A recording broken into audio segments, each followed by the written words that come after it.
Aku berdiri di depan jendela, menatap hujan yang membasahi halaman rumah kami. Air yang menetes membentuk genangan kecil di tanah, menciptakan gambaran yang samar. Di luar, dunia tampak hidup dengan desiran angin dan suara petir, sementara di dalam, aku terjebak dalam kesunyian yang merobek jiwa. Cinta yang dulunya menyala kini pudar, terperangkap dalam rutinitas yang monoton. Suamiku Rizky adalah sosok yang banyak diidamkan oleh wanita di luar sana. Dengan penampilan yang sempurna dan karisma yang memikat, ia adalah pengusaha sukses yang selalu menjadi pusat perhatian. Namun di balik semua itu, aku merasakan ada sesuatu yang hilang.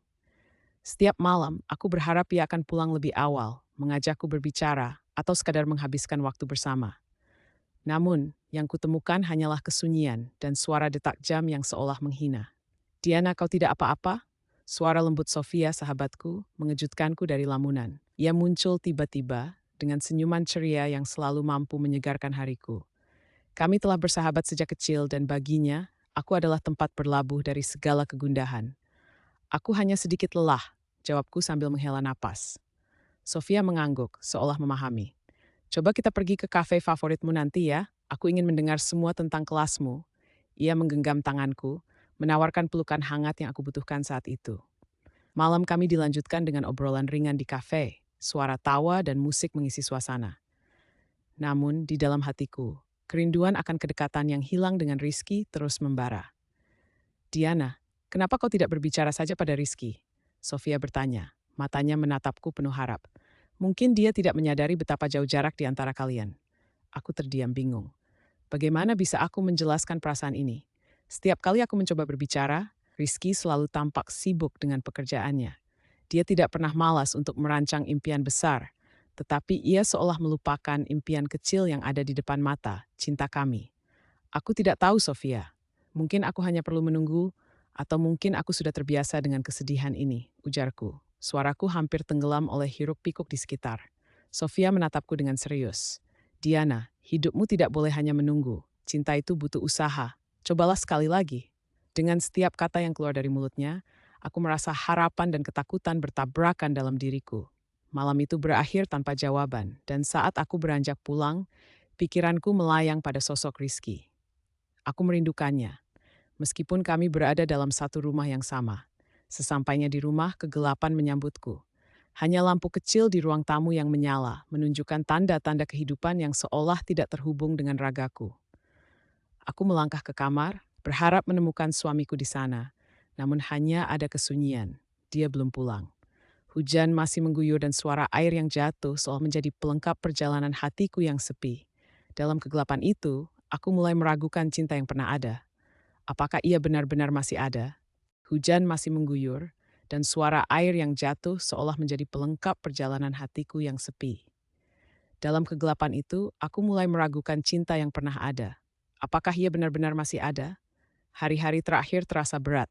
Setiap kali aku melihat Rizky, ada sesuatu yang hilang. Senyumnya yang biasanya manis kini terasa datar, seolah ia sedang memainkan peran dalam sebuah drama yang tidak pernah ku mengerti. Di balik mata yang terlihat cerah, aku merasakan bayang-bayang yang menggelapkan hati. Sofia, sahabatku yang ceria, sepertinya menjadi bagian dari ketidakpastian ini. Ada sesuatu dalam kedekatan mereka yang membuatku gelisah, seperti angin malam yang berbisik membawa kabar buruk. Semalam, saat kami makan malam, aku memperhatikan Rizky dengan seksama. Ia terlalu sering meraih ponselnya, seakan menunggu pesan yang tak kunjung datang. Hatiku berdebar setiap kali ia tersenyum pada layar. Senyuman yang bukan untukku. Tiba-tiba, aku merasa menjadi bayangan dalam hidupnya. Hidup yang seharusnya kami jalani bersama. Keberadaanku seolah tak lebih dari sekadar pelengkap di meja makan yang selalu dipenuhi kesenangan. Pagi ini, aku memutuskan untuk menghadapi Rizky. Aku tahu ini bukanlah percakapan yang mudah, tapi aku tak bisa terus hidup dalam kebimbangan. Aku mencari keberanian di dalam diriku, mengingat semua kenangan indah yang pernah kami bagi. Dengan langkah mantap, aku mendekatinya saat ia sedang duduk di sofa, mata terfokus pada laptop. Rizky, bisa kita bicara? Suaraku bergetar, namun aku berusaha menampilkannya dengan tenang. Ia mengalihkan pandang dari layar, menatapku dengan tatapan kosong yang membuat hatiku menciut. Ada apa, Di? Panggilanku terasa asing, seperti suara yang terdengar dari jauh. Aku merasa ada yang salah di antara kita. Apa yang terjadi? Tanyaku, menahan nafsu untuk tidak terlihat putus asa. Rizky terdiam sejenak, wajahnya seperti mendung. Tidak ada yang salah, Diana. Mungkin kamu terlalu banyak berpikir. Kata-katanya seperti belati tajam yang menusuk hatiku. Bagaimana mungkin ia bisa berkata demikian ketika aku merasakan keganjilan di antara kami? Tapi aku merasa kamu semakin menjauh. Dan Sofia, kalian terlihat sangat dekat belakangan ini. Aku melihat perubahan di wajahnya. Sesuatu yang membuatku semakin ragu. Ia mengalihkan pandang, seolah mencari kata-kata di langit-langit ruang tamu. Sofia hanya teman tidak lebih. Tidak lebih. Kalimat itu seolah menjadi lelucon tersendiri. Kenapa ia tidak bisa melihat bahwa ketidaknyamanan ini bukan hanya tentang Sofia, tetapi tentang kami? Rizky, aku ingin kamu jujur padaku. Jika ada yang ingin kau sembunyikan, beritahu aku. Kita bisa mengatasi ini bersama. Dia menatapku lagi, kali ini dengan tatapan yang lebih tajam. Diana, aku sudah bilang tidak ada apa-apa. Mungkin kamu perlu lebih percaya padaku. Percaya? Kata itu terasa kering di dalam mulutku. Bagaimana bisa aku percaya ketika bayang-bayang kecurigaan mulai mencengkeram hatiku? Dalam sekejap segalanya terasa kosong dan hampa. Baiklah, jawabku pelan, berusaha menahan air mata yang sudah menggenang. Tapi ingat, jika kamu terus menyembunyikan sesuatu, kita bisa kehilangan segalanya. Aku berbalik dan meninggalkan ruang tamu. Suara air hujan di luar semakin mendesak, seolah mengerti betapa dalamnya rasa sakit ini. Kegelapan hatiku semakin menggumpal. Dan aku tahu, ini baru permulaan dari perjalanan yang panjang dan penuh gejolak. Aku melangkah keluar dari rumah, meninggalkan semua yang pernah aku anggap sebagai tempat aman. Hujan semakin deras, membasahi jalanan yang sepi, menciptakan genangan air yang seolah mencerminkan hatiku yang hancur. Setiap tetesnya seakan mengingatkanku pada kenangan indah saat bersamanya, Rizky, suamiku. Namun, semua itu kini terasa hampa dan penuh luka. Aku berlari tanpa tujuan, membiarkan air hujan menyapu wajahku, berharap bisa menghapus jejak air mata yang telah tumpah. Dalam pikiranku, bayangan Rizky dan Sofia terus menghantui. Betapa aku telah mempercayai mereka, betapa aku telah membuka hatiku untuk keduanya. Kenapa? Kenapa semua ini terjadi?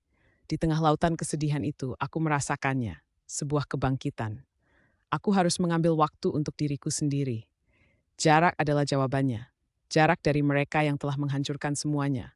Aku harus merenungkan semua yang terjadi, mengumpulkan kepingan-kepingan hatiku yang terserak.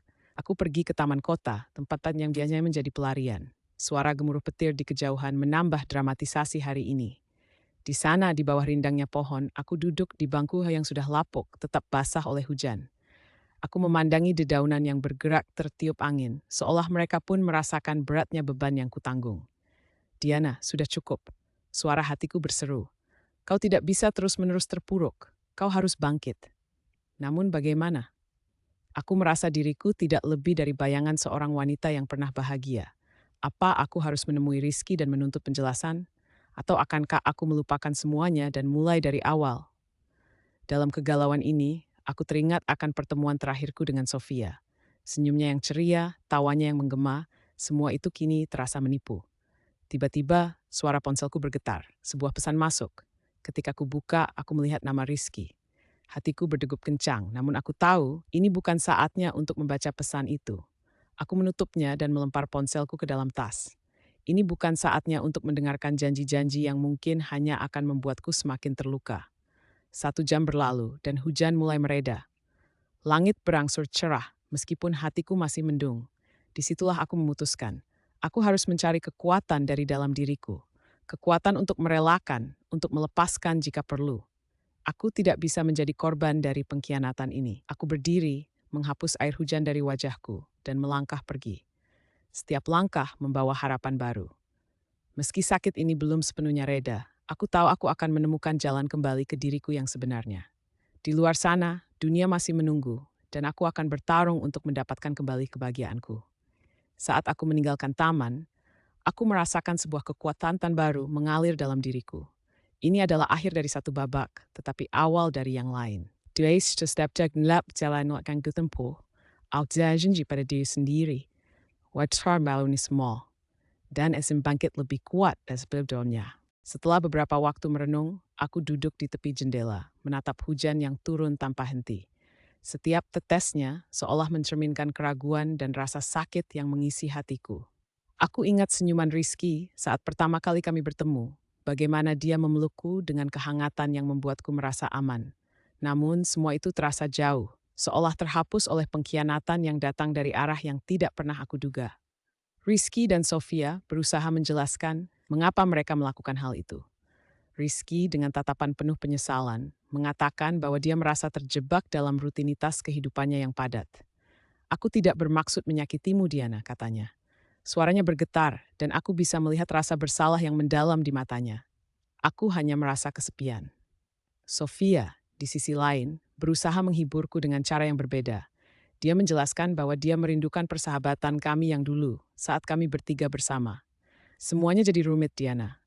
Aku tidak bermaksud untuk merebut suamimu, ujarnya, suaranya penuh harap. Namun, semua kata-kata itu hanya mengalir seperti air yang tidak bisa menembus dinding hatiku. Apa yang mereka lakukan bukanlah kesalahan kecil. Ini adalah pengkhianatan yang menghancurkan. Dan meskipun aku mencoba mengingat semua kenangan indah kami bertiga, semuanya terasa berantakan. Aku tidak bisa memutuskan mana yang lebih menyakitkan, pengkhianatan Rizky atau pengkhianatan Sofia. Aku merasa seolah dunia di sekelilingku runtuh. Tak ada lagi tempat aman untukku. Ketika malam tiba, aku duduk sendirian di sofa, hening. Aku tahu keputusan ini tidak bisa diambil dengan tergesa-gesa. Memaafkan mereka atau pergi menjauh, keduanya memiliki konsekuensi yang akan mengubah hidupku selamanya. Namun saat aku merenung, aku mulai menyadari satu hal, aku tidak bisa mengubah mereka. Tetapi aku bisa mengubah cara aku menghadapi situasi ini. Aku teringat akan janji yang kuucapkan pada diriku sendiri saat aku bertekad untuk bangkit lebih kuat. Tanpa menghiraukan rasa sakit itu, aku mengambil napas dalam-dalam dan berdiri. Perlahan, aku berjalan menuju kamar dan melihat Rizky yang terbaring di kasur dengan mata tertutup. Kekecewaanku mendalam, tetapi aku tahu aku perlu berbicara. Ini adalah kesempatan untuk mengungkapkan perasaanku, satu-satunya cara untuk menentukan arah yang harus aku ambil. Rizky, aku memanggilnya pelan. Dia membuka matanya dan menatapku dengan penuh harap. Kita perlu bicara. Suaraku bergetar, namun tekadku cukup kuat untuk melangkah lebih jauh. Dia duduk, bersiap mendengarkan. Aku tidak bisa memaafkan begitu saja, kataku, semua perasaan terpendam selama ini muncul. Aku merasa hancur, dan aku tidak tahu jika aku bisa mempercayaimu lagi. Kita perlu waktu, mungkin lebih dari sekedar meminta maaf. Dia mengangguk, seolah memahami betapa beratnya ini bagiku. Di sisi lain, di pikiranku, Sofia juga berada di dalamnya. Aku tak ingin kehilangan sahabatku, tetapi aku juga tak ingin berkompromi dengan harga diriku. Sekali lagi, aku dihadapkan pada pilihan sulit. Namun satu hal yang pasti, apapun yang terjadi, aku akan menemukan jalan pulang untuk diriku sendiri. Sekali lagi, aku dihadapkan pada pilihan sulit. Namun satu hal yang pasti, apapun yang terjadi, aku akan menemukan jalan pulang untuk diriku sendiri.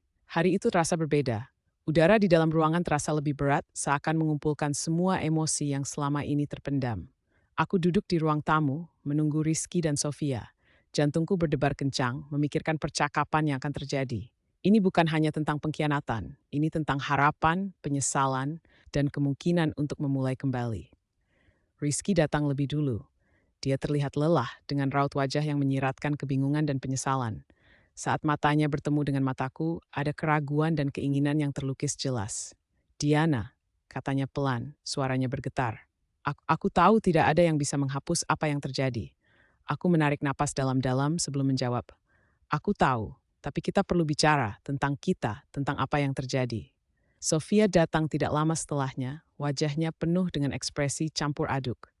Melihat kami berdua, dia seakan ingin menghilang. Aku bisa merasakan ketegangan di antara kami bertiga.